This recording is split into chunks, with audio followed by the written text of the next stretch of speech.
The USS Liberty floated silently through deep space. It was a long way from Earth, near the edge of human-controlled territory. Stars blinked cold and far away. There was no sound out here, only the quiet hum of engines and the soft beeps of sensors. Inside the ship, Commander Elena Ramirez stood on the bridge. She was in her early 40s with short brown hair and sharp eyes that missed nothing. She had been in space for most of her life. This mission should have been easy. Patrol this sector, scan for alien signals, report back. Routine. But something felt off. Sector 9 had always been quiet. Too quiet. There were old reports of strange readings, ghostly blips on radar, and lost ships. Most people ignored them. But Ramirez didn't. She trusted her gut, and right now it told her they weren't alone. Any movement? She asked. Lieutenant Marcus Bell looked up from his console. He was 32, tall, and wore glasses that made him look smarter than he already was. Nothing solid, he said. Just some background noise. Ramirez frowned. Define background noise. Bell tapped a few keys. A faint signal showed up on the main screen. It pulsed once, then vanished. That's the third time today, he said. Same spot, same pattern. Ramirez walked closer to the screen. How far? About 20,000 clicks off our port side, Bell replied. It's weak. Probably. Just debris, she nodded slowly. Or not. Behind them, Ensign Lisa Carter entered the bridge with a clipboard in hand. She was new, fresh out of training, and still trying to impress everyone. Commander, she said, the science team says the relay station is still active. They want permission to board. Ramirez turned to face her. The relay station? You mean the one we've been watching for 2 days? Yes, ma'am, Carter said. They think it might still have data stored, maybe even logs from before the war. Ramirez thought about it. The relay station was old. Really old. Built by an alien species known as the Virex, who had disappeared centuries ago. Humans found the ruins years ago, but no one ever got close, enough to explore. Something about the place gave people the creeps. Still, if there was useful data inside. All right, Ramirez said. Tell them they can go, but I want a security team with them at all times, and keep me updated. Carter saluted and left. Marcus watched her go. She's eager. She'll learn, Ramirez said. Then she looked back at the screen. Run another scan. Focus on that signal. I want to know what we're dealing with. Aye, Commander, Bell said. As he worked, the rest of the crew went about their duties. Some checked systems, others monitored communications. Life aboard a warship was slow between battles, but never truly calm. Back in engineering, Chief Engineer Daniel Reyes worked under low lights, fixing a faulty power line. Sweat dripped down his forehead as he tightened a bolt. Beside him, Petty, Officer Ryan Nguyen handed him tools without being asked. He was young, barely 20, but good with machines. You feel that? Reyes asked. Nguyen paused. Feel what? The ship. It's heavier. Nguyen shrugged. Maybe the gravity field is off again. Reyes shook his head. No, it's different, like something's pulling us. Nguyen looked around nervously. You think it's aliens? Reyes didn't answer right away. Then he said, I don't know, but I don't like it. Meanwhile, the science team prepared to leave. The Liberty. They suited up in lightweight armor and carried small scanners. Their leader was Dr. Helen Park, a civilian scientist with more degrees than anyone on board. She stepped into the shuttle bay and saw the security team waiting. Sergeant James Holloway stood tall, holding a rifle across his chest. We ready? Park asked. Holloway nodded. We'll keep you safe, but if things get weird, we leave fast. Park smiled. Deal. They boarded the shuttle and launched toward the relay station. As they flew through space, the Liberty remained silent, watching. On the bridge, Ramirez leaned back in her chair. Status? Bell checked his screens. Shuttle is en route. No signs of trouble yet. Good. Then suddenly, the faint signal spiked. Bell's fingers flew over his keyboard. Something's happening. That signal. It's stronger now. Ramirez stood up. Can you lock onto it? I'm trying, he said. But it keeps moving. Like it doesn't want to be seen. Ramirez narrowed her eyes. Put it on visual. A grainy image appeared on the screen. It was dark, blurry, but there was something there, a shape, floating in the void. Not debris, not natural, a ship. Is that? Bell trailed off. Ramirez stared at the screen. Get me the weapons officer. A few minutes later, weapons officer Kyle Morgan arrived. He was broad-shouldered with a calm voice and steady hands. What do we have? He asked. Ramirez pointed at the screen. There's a ship out there, unknown origin. Can you target it? Morgan studied the image. It's cloaked. We'd need to ping it with a high-frequency pulse, but that could alert them to us. Ramirez thought for a moment. Do it. Morgan hesitated. Ma'am, if that's an enemy ship... We need answers, she said. Now. He nodded and typed in a command. A pulse shot out from the Liberty, invisible to the naked eye, and then the unknown ship vanished. Completely. Bell gasped. It jumped to warp. Fast. Too fast. No energy trail, Morgan said. No trace. Ramirez clenched her jaw. That wasn't normal stealth tech, that was something else. Bell looked at her. You think it was watching us? I think, she said slowly. We just scared it off. At that moment, the comm system buzzed. Commander, said Dr. Park's voice. We've landed on the relay station. Found something strange. What kind of strange? Ramirez asked. There are markings on the walls, symbols, and footage. Old footage. Ramirez straightened. Footage of what? Park's voice dropped lower. Of us. There was silence on the bridge. Explain, Ramirez said. It's hard to describe, Park said. But the footage shows a human warship, an old one, and next to it another ship, one we've never seen before. Ramirez exchanged a glance with Bell. Send everything you find back to us, she ordered. And hurry. Will do, Park said. But Commander, there's something else. What? The footage ends with fire. Big fire. Like a battle happened here. Ramirez's stomach twisted. Understood, she said. Stay sharp. She cut the connection and turned to Bell. Run a full historical search, she said.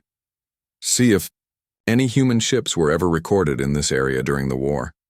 Bell nodded and started typing. Minutes passed. Then he stopped. His face went pale. What? Ramirez asked. Bell looked at her. There was a ship, the USS Franklin, disappeared during the Virex conflict, last known location, Sector 9. Ramirez took a step closer. What happened to it? Bell swallowed. No survivors, no wreckage, just gone. Ramirez stared at the screen. Then she said quietly, We're not the first ones here.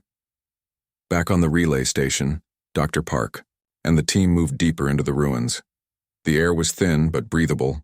Dust covered everything. Time had worn the walls smooth.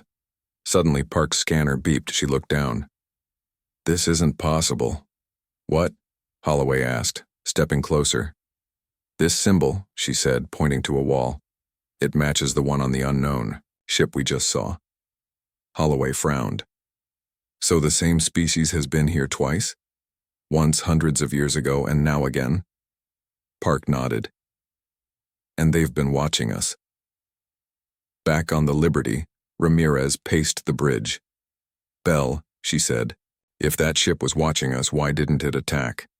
Bell thought. Maybe it wasn't sure what we were. But now it knows, she said. And if it reports back... Bell finished the sentence for her. We might not be the only ones being watched. Outside, the stars burned cold and distant. Somewhere in the dark, something was out there and it knew humans were coming. Back on Earth, the USS Liberty's findings had caused a stir. Commander Elena Ramirez and her crew had returned from Sector 9 with something unexpected. Old footage showing a long-lost human warship, the USS Franklin, and an alien vessel that vanished before it could be identified. The footage had been sent straight to Earth Command, where analysts scrambled to make sense of it. At the Department of Xenohistory, Dr. Daniel Reeves sat alone in his office surrounded by data pads and ancient files. He was in his late 30s, with tired eyes and a habit of talking to himself when he got too deep into research. He had spent years studying humanity's early contact with alien species. Most of what he found was dry records and diplomatic reports. But this was different. The footage showed grainy images of the Franklin floating in space. Then came the alien ship, smaller than most warships, but fast. It hovered near the human vessel for several seconds before moving closer. Then the screen flickered. A new image appeared. This time it wasn't a recording, it was live. A Zalari officer stood in front of a console speaking into the camera. His voice was low, almost afraid. "This is Captain Virex Tal of the Zalari Scout Fleet," he said. "We have observed the humans during the final battle of the Virex conflict. We were not supposed to interfere. But what we saw changed everything." Daniel leaned forward. The captain continued. "They did not stop when the enemy surrendered. They did not accept peace talks. When the last pirate ship raised its signal of surrender, the human commander ordered orbital bombardments anyway. Every ship, every base, every living soul was erased." Daniel felt a chill run down his spine. The captain looked directly into the camera. "We thought they were like us, calculated, strategic. But they are not. They are wild, and we must stay away." The screen cut to static. Daniel sat back in his chair, heart pounding. This wasn't just old footage. This was a warning. Back at Earth, Command General Marcus Bell sat across from Rear Admiral Frank Carter in a small, windowless room. Bell had flown back from the Liberty to give a full report. Carter was older, with silver hair and sharp eyes. He had seen wars come and go. He knew how fragile peace could be. "So," Carter said, flipping through a report, "you're telling me an alien race has been avoiding us for decades because of one battle?" Bell nodded. "Not just any battle. The destruction of the pirate fleet after they surrendered. The Zalari recorded it. They watched it happen." Carter frowned. "And now they fear us." "They don't just fear us," Bell said. "They avoid us completely. Like we're some kind of plague." Carter tapped his fingers on the table. "This changes things." Bell waited. Finally, Carter looked up. "I want every record of that battle pulled. Every log, every witness. I need to know exactly what happened out there." Bell gave a short nod. "Yes, sir." As he left the room, Carter picked up a secure line and called someone else. "Get me Captain Lisa Monroe," he said. "Now." A ghost from the past captain. Lisa Monroe hadn't spoken about the Virex conflict in years. She was retired now, living quietly on the coast of Florida. She kept to herself, avoided interviews, and never wrote memoirs. Some people still remembered her name, but most had moved on. When she got the call from Earth Command, she didn't answer right away. Eventually, though, she knew she had to. 2 days later, she sat in a small meeting room with General Bell and Rear Admiral Carter. She was in her 60s now, but her posture was still strong and her voice carried weight. "You want to talk about the Virex conflict?" she said flatly. Carter nodded. "Yes, specifically the battle over Tarsus Prime." Monroe sighed. "That was a long time ago. We've received new information," Bell said, "from an alien source. They say you destroyed a pirate fleet even after they surrendered." Monroe didn't look surprised. "I did." Bell blinked. "You admit it?" "I do," she said, "because I'd do it again." Carter leaned forward. "Why?" Monroe looked him in the eye. "Because they would have come back. They always do. You think pirates just give up? They regroup. They attack again. I made sure they couldn't." Bell swallowed. "So you wiped them out?" "Yes," she said simply. "Every last one." There was silence in the room. Finally, Carter spoke. "Do you understand why the Zalari fear us now?" Monroe shrugged.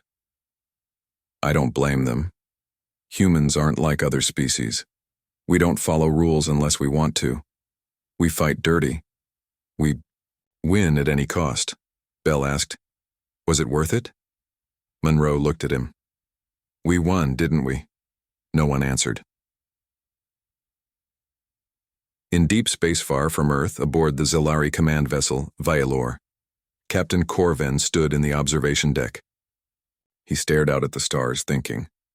Behind him, High Counselor Ziratol entered the room. She was older, with deep lines on her face and a voice that commanded respect. You've reviewed the footage? She asked. Corven nodded. Yes. And I've read the human logs. They confirm it.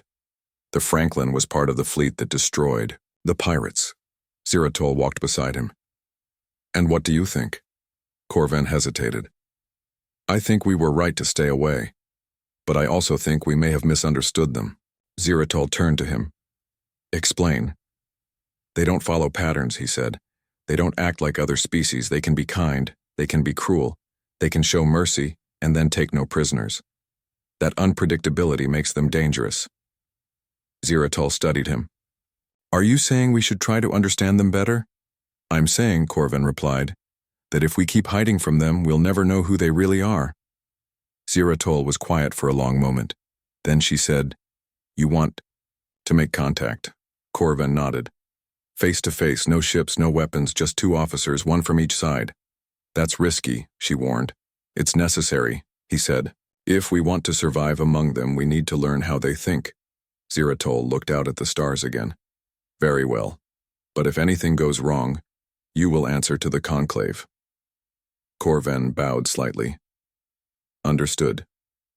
As she left, he stared at the endless dark. Somewhere out there, the humans were coming, and soon they would meet face to face. On board the Liberty. Commander Ramirez sat in her quarters, reading the latest report from Earth. Her fingers tightened around the tablet as she finished the file on the Virex conflict. The more she learned, the more she understood why the Zilari feared humans. But she also saw something else. Strength, courage, survival. Humans weren't perfect, but they had survived against impossible odds. They had fought their way into the stars not through diplomacy alone, but through sheer willpower. She stood up and walked to the window. Outside, the stars burned cold. She didn't know what the future held, but she knew one thing. The Zilari wanted to understand humans better, and soon they would get their chance. The USS Liberty drifted silently through deep space. It had left Earth orbit weeks ago and was now pushing further into uncharted zones once mapped by the Zilari. Commander Elena Ramirez stood on the bridge, arms crossed, eyes scanning the main screen. Behind her, Lieutenant Marcus Bell worked at his console, tracking their course. This is it, he said, tapping a few keys. We're crossing into former Zilari territory. Ramirez didn't respond right away. She just stared at the data flowing across the screen. Every system they passed had been abandoned. Stations, mining colonies, even military outposts. All empty, not destroyed, just gone. She turned to him. Any sign of life? Bell shook his head. No movement, no power spikes. Like they packed up and left in a hurry. They did, Ramirez said. And not recently. Some of these places have been dead for decades. Bell frowned. Then why are we seeing more of them now? Why follow this path? Ramirez walked closer to the screen. Because it leads somewhere. Bell looked at her. Where? She tapped the display. A line formed between all the abandoned sites. It wasn't random. It curved around human-controlled systems like an invisible wall. This isn't just old territory, she said. It's a boundary. Bell leaned forward. A boundary drawn by who? The Zilari, she said. They pulled back from us. Not all at once, but over time. And they made sure they never came too close. Bell sat back. So they've been avoiding us for years. Decades, she corrected. Maybe longer. He looked at the map again. Then he saw it. They're not just avoiding us, he said slowly. They're staying away from something else? Ramirez raised an eyebrow. What do you mean? Bell pointed to a section of the map. Every abandoned site lines up with a direct route toward human space. They didn't just pull back. They rerouted entire fleets, changed trade routes, moved colonies, all to stay clear of us. Ramirez studied the pattern again. You think they were afraid? I think they knew something, Bell said. Something big enough that they decided the safest place was as far away from humans as possible. Ramirez didn't answer right away. She just kept looking at the map. Behind them, Ensign Lisa Carter entered the bridge with a new report. Commander, she said, I've cross-checked all known Zalari movements over the last 50 years. They never entered this sector after 2178. Ramirez turned. Why then? Carter hesitated. That's when the Franklin incident happened. Silence fell. Over the bridge, Ramirez finally spoke. Show me. Carter tapped her tablet. A new image appeared on the screen. A battle log from the USS Franklin dated 2178. The footage showed a massive space battle. Human warships fighting pirate forces. The pirates surrendered. Then, without warning, the humans opened fire, orbital bombardments. Total destruction. The Zalari had recorded it all. Ramirez watched the footage with a heavy heart. So that's what scared them, Bell said. Ramirez nodded. Not just the attack, the fact that we didn't stop. Carter looked between them. Do you think they'll ever come back? Ramirez didn't answer, but deep down she hoped they would. In Zalari, Space Captain Corvan stood in the command chamber of the Vylor. Around him, other Zalari officers debated in low voices. Across from him, High Counselor Ziratol sat with her hands folded. Her expression was unreadable.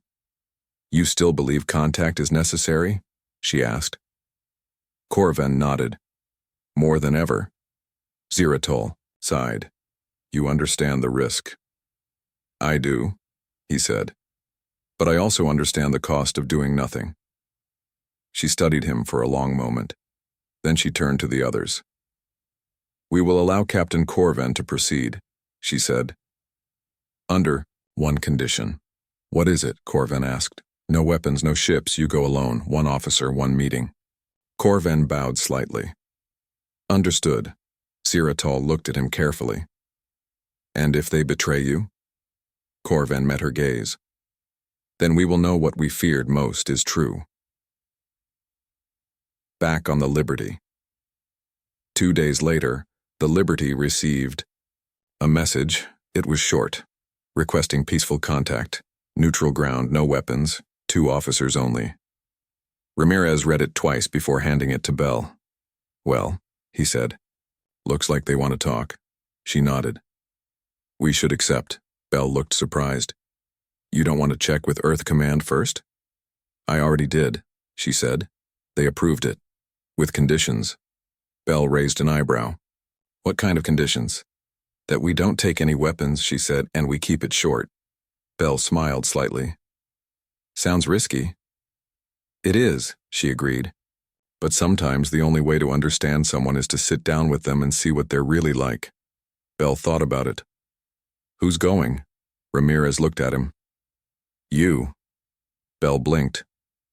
Me? You're smart, she said. You ask the right questions, and you listen better than most. He swallowed. Thanks, she gave him a small smile.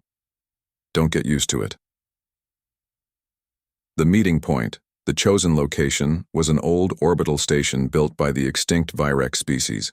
It floated in neutral space, far from any major systems. The Liberty dropped Ramirez and Bell off at the edge of the zone. From there, they took a small shuttle to the station. Inside, the air was stale but breathable. Lights flickered. Dust covered everything. They stepped inside and found the meeting room. A single table sat in the center, 2 chairs on each side. Minutes passed. Then the door opened. A tall Zalari entered. He wore a dark uniform and his skin had a soft blue tone. His eyes were sharp, curious. He walked calmly to the table and sat down. Ramirez and Bell followed suit. There, Was a long silence. Then the Zalari spoke. I am Captain Corven of the Zalari Scout Fleet. Ramirez nodded. Commander Elena Ramirez. This is Lieutenant Marcus Bell. Corven looked at them both. Thank you for coming. Ramirez leaned forward. Why now? Corven tilted his head. Why not? Bell chuckled softly. Fair point. Ramirez stayed serious. Your people have avoided us for decades. What changed? Corven took a breath. We wanted to understand you, Bell asked. Understand what? Why you fight differently, Corven said. Why you win wars no one else could. Why some of our leaders fear you. Ramirez studied. Him. And now that you've met us? Corven smiled slightly. Now I can decide for myself. Bell leaned forward. You know, your people aren't the only ones who avoid us. Corven raised an eyebrow. Really? Bell nodded. Some alien races won't trade with us. Others refuse to send diplomats. We always assumed it was politics. Corven said, It's not politics, it's fear. Ramirez frowned. Fear of what? Corven looked her in the eye. Of unpredictability, Bell asked. Explain. Corven leaned back. Most species follow patterns. We make alliances based on history. We avoid enemies based on past conflicts. But humans, you break those rules. You show mercy when we expect cruelty. You show cruelty when we expect peace. Ramirez listened carefully. Corven continued. You are not like us. You are not like anyone else. That makes you dangerous. Bell said quietly. Or it makes us free. Corven looked at him. Is that how you see yourselves? Bell shrugged. We don't let tradition or politics hold us back. If something works, we do it. If something doesn't, we change it. Corven was silent for a moment, then he said, That is why we stayed away. Ramirez asked, And now? Corven looked at her. Now I understand something else. What's that? That may be. It's time to stop being afraid. Ramirez gave him a small nod. Bell smiled. Good. Outside, the stars burned cold. Somewhere beyond them, the rest of the galaxy waited. And soon, they would learn the truth. Humans weren't monsters, but they were wild. And the galaxy feared what it couldn't control. The silence in the meeting room stretched for a few seconds longer than expected. Outside the station, stars burned cold and distant. Inside, 3 people sat across from each other. 1 human commander, 1 human lieutenant, and 1 Zalari. Captain Corven was the first to speak. You are not what I expected, he said. Commander Elena Ramirez raised an eyebrow. What did you expect? Corven looked thoughtful. More aggression, more posturing. From what we have seen before, humans do not sit down to talk unless they already have the upper hand. Lieutenant Marcus Bell gave a small chuckle. Well, we're trying something new. Ramirez leaned forward. We wanted to understand each other. That's why we came. Corven studied her carefully. Then he nodded slowly. Then let us begin. He reached into his uniform and pulled out a small data crystal. He placed it on the table between them. This is a record, he said. From our archives. It shows what we know of your kind, of how you fight, how you win. Bell picked up the crystal and inserted it into a portable reader.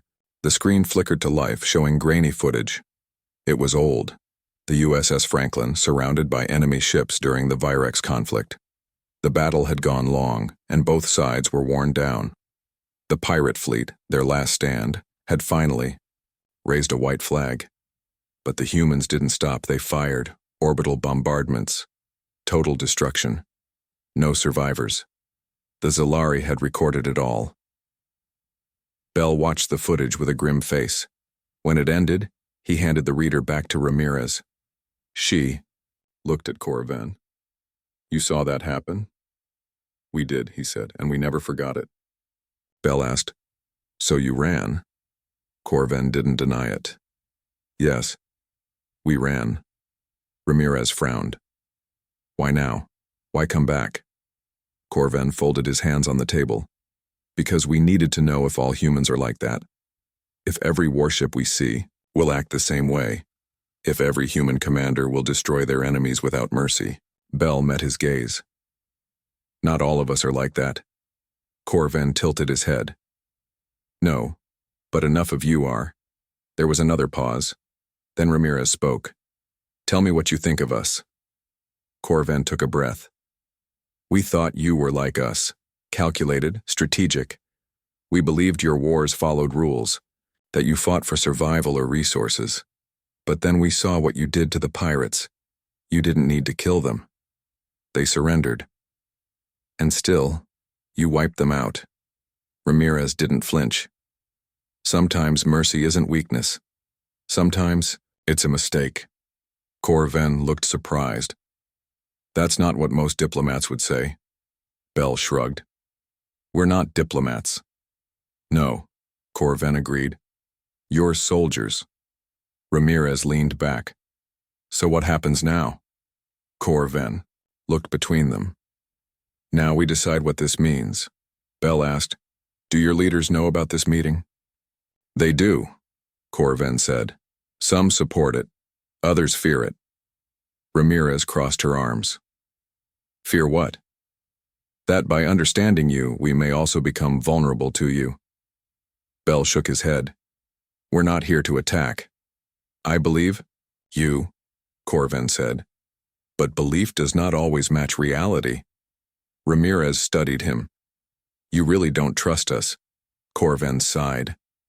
We don't understand you, and that makes us afraid. Bell tapped the table lightly. Maybe you should be more afraid of not understanding us. Corven looked confused. Explain. Bell leaned forward. Think about it. You've been avoiding us for decades, hiding behind invisible lines. What happens when someone else finds us? Someone who doesn't care about staying away? Corven's expression darkened. You mean the others? Ramirez nodded. There are other species out there. Some of them might not be as cautious as you. Corven stood up slowly. I know. Ramirez stood too. Then maybe it's better to learn who we are before someone else decides for you. Corven looked at her for a long moment. Then he said, You're right. Bell smiled, slightly. Glad you see it that way. Corven walked over to the window and looked out at space. I was sent here to observe, to report back. But now I see something different. What's that? Ramirez asked.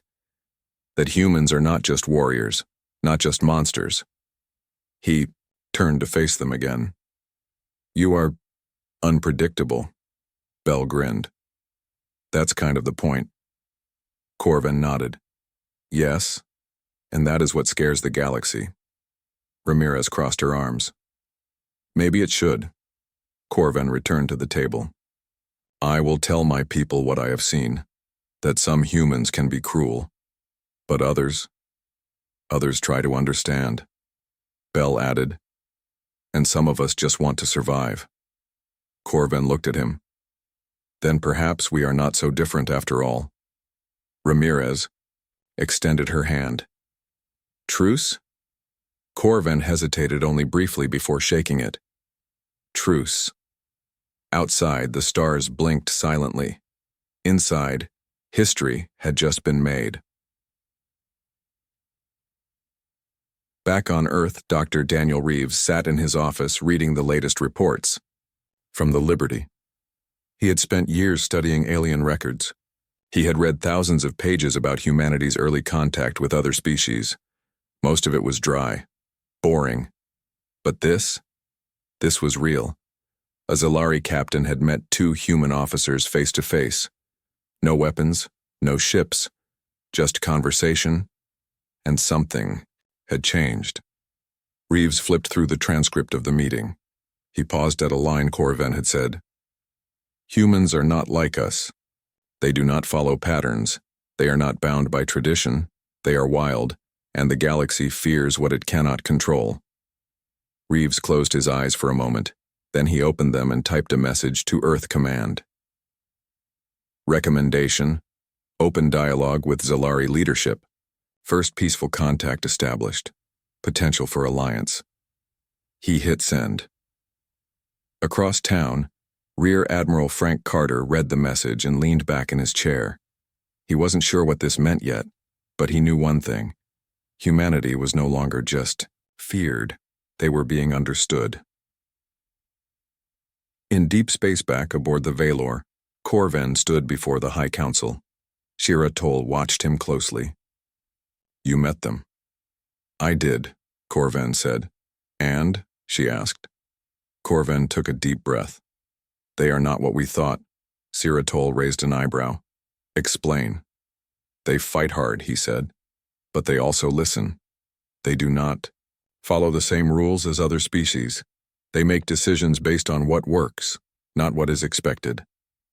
Shira Toll studied him. Are they dangerous? Corven nodded. Yes, but not in the way we thought.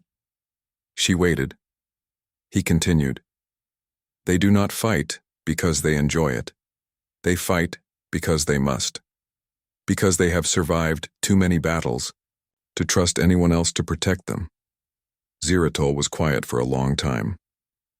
Finally, she said, then perhaps it is time we stopped hiding from them. Corven bowed. Agreed. As he left the chamber, he looked out at the stars. Somewhere, out there, the USS Liberty was already on its next mission, and the galaxy was watching. Back on Earth, the news spread fast. Commander Elena Ramirez and Lieutenant Marcus Bell had met a Zalari captain. Face to face. No weapons, no warships, just 3 people sitting around a table, trying to understand each other. It was history. Across the planet, people talked about it. Some called it brave, others called it reckless.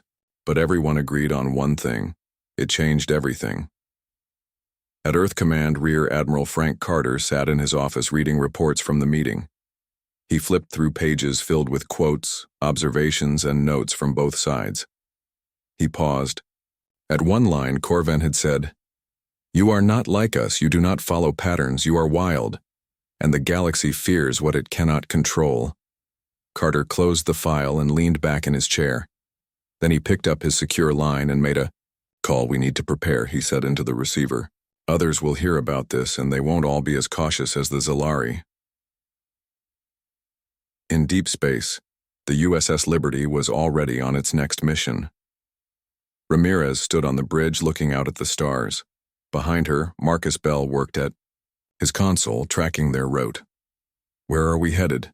She asked without turning. Bell looked up. Sector 14. We're supposed to meet with a new diplomatic team. Ramirez raised an eyebrow. Diplomats? Since when do we get diplomats? Bell smirked. Since we made first contact with the Zalari, Earth Command thinks it's time we start showing off the kinder, gentler side of humanity. Ramirez chuckled. Good luck with that. Bell shrugged. They say we need to prove we're not just soldiers. She finally turned to face him. And what do you think? Bell thought for a moment.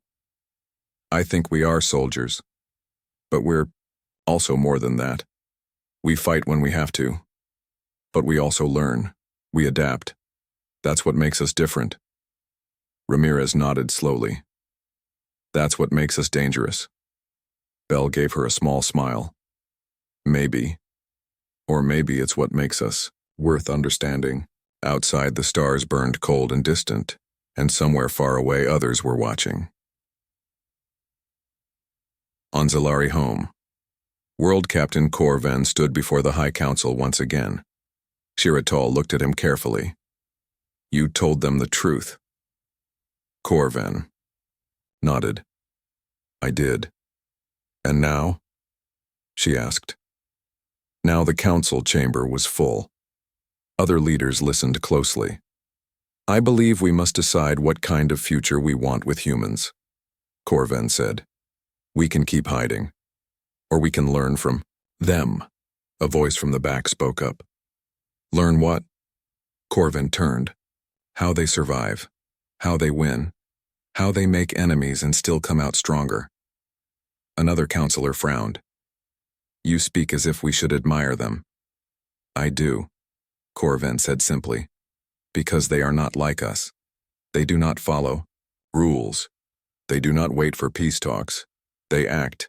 And because of that, they have survived longer than many species thought possible. Silence filled the room.